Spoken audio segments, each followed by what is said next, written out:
Hey guys! Today iremos falar sobre o Império Britânico. Bora lá! A Inglaterra foi a pioneira na mudança da forma de produção, assim denominada Revolução Industrial. Em 1815, as guerras napoleônicas acabam dando vitória à Inglaterra, que agora tinha uma força marítima inquestionável.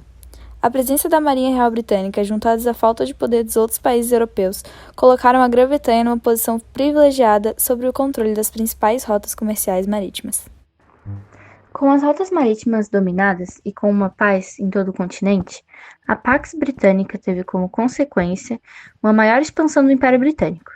Durante esse tempo, a Europa aproveitava de uma paz relativamente estável com o Império Britânico, controlando as principais rotas navais e colocando-se numa posição dominante sobre os mercados estrangeiros, levando o Reino Unido quase a dominar os mercados chineses depois das guerras do Ópio. Essa hegemonia inglesa perdurou por mais de um século. Isso gerou um avanço na indústria e na economia, tendo outra grande mudança de produção, conhecida como a Segunda Revolução Industrial. Essa mudança fez com que a necessidade de matérias-primas para a produção industrial aumentasse, motivando as potências a buscarem lucrar em outros territórios, visando alimentar o mercado e a geração de lucro. A siderurgia e as indústrias de bens de produção necessitavam suprir o trinômio eletricidade, petróleo e aço, que tinha um papel fundamental nessa época, vindo assim os investimentos em tecnologia e infraestrutura, que tornaram a produção mais rápida e aprimoraram a distribuição e o transporte das mercadorias ao redor do mundo. Por serem a grande potência econômica da época, a Inglaterra liderou a exploração na África, interferindo inclusive na questão da escravidão, levantando a bandeira contra o tráfico atlântico, já em declínio.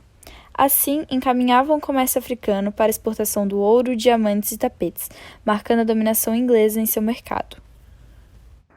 Colonizaram com a justificativa de levar conhecimento e salvação aos povos considerados inferiores. Os olhos das potências aumentaram, gerando conflitos, vindo a partilha da África, que durou de 1880 a 1914, onde ficamos com os melhores lugares. Estabelecem assim novas colônias na costa africana.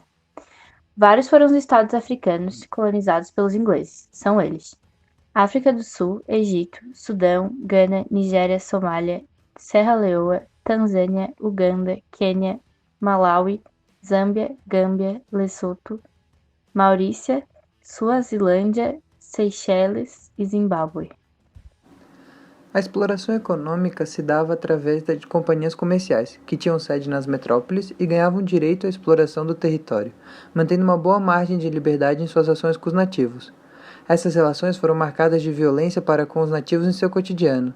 Eles foram judiados, explorados e massacrados. Essa charge ironiza o poderoso capitalista inglês Cecil Rhodes.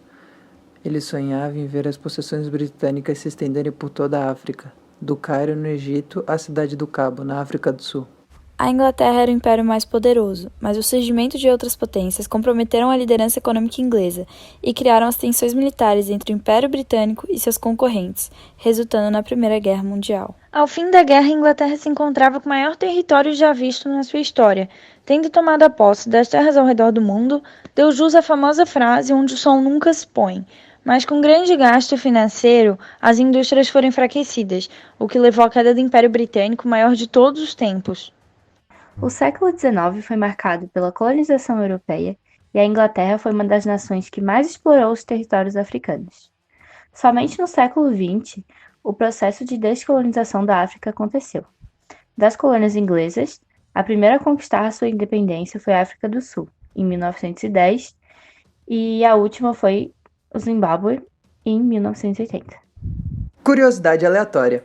A água tônica, como conhecemos, surgiu na Índia, somente utilizada como medicamento no combate à malária. Porém, no período colonial do Império Britânico, os ingleses levaram a fórmula para as fábricas de refrigerantes na Inglaterra, que foi patenteada no ano de 1858. A quinina ainda hoje é empregada no tratamento, mas a água tônica atualmente industrializada e distribuída no mercado não possui propriedades medicamentosas, sendo apenas um refrigerante de gosto amargo. O imperialismo britânico pode ser notado também em alguns filmes e séries. Zulu, um filme de 1964, se passa na África e conta uma história verídica do colonialismo britânico. Fala sobre como um grupo de soldados tenta defender sua posição em Hawker's Drift contra aproximadamente 4.000 guerreiros Zulus em 1879. Passagem para a Índia, de 1984, É um filme que se passa na década de 1920, durante o período do crescimento da influência do movimento independentista indiano no Raj britânico. Sangue sobre a Índia foi lançado em 1959. Se passa no século XIX, na Índia britânica. O Capitão Scott é enviado para resgatar um pequeno príncipe de 5 anos e sua governanta, quando se inicia uma rebelião no local onde eles estavam. Ana e o Rei é um filme lançado em 1999. É baseado nos diários de Anna Leonowens, uma governanta britânica que viajou para o Sião na década de 1860. A história se concentra essencialmente no choque cultural entre os valores vitorianos do Império Britânico e as leis autocráticas do Sião durante o reinado de Mongkut. Peaky Blinders é uma série de 2013 que fala sobre uma associação criminosa inglesa. Mesmo sendo violenta e tendo foco no tráfico, você consegue notar como a industrialização e as relações sociais e econômicas após a Primeira Guerra Mundial, mostrando também a evolução tecnológica e militar. By order of the Peaky Blinders. So guys, o vídeo vai ficando por aqui. Espero que vocês tenham gostado. See you later no próximo vídeo. Bye!